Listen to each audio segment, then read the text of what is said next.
সেদিন ও আর আমি গেছিলাম ওর একটা বন্ধুর বিয়েতে। গিয়েই প্রথমে আমাদেরকে একটা ঘরের মধ্যে বসতে দেওয়া হয়, তারপরেই দেয় টিফিন। টিফিন শেষ হওয়ার ঠিক পরে পরেই আমাদেরকে দেওয়া হয় লুচি।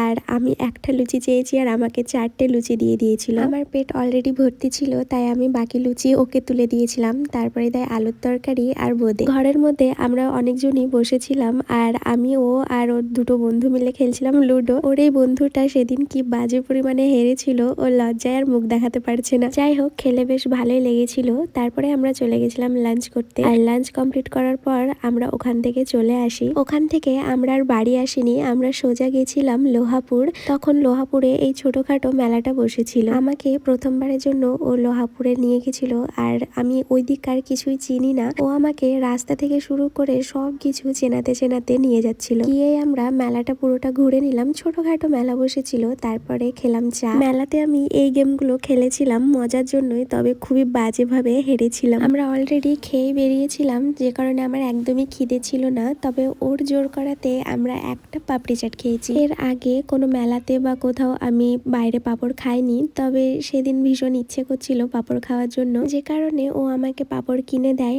আর আমি আর ও মিলে পাঁপড় খেতে খেতে মেলা থেকে বেরিয়ে গেলাম।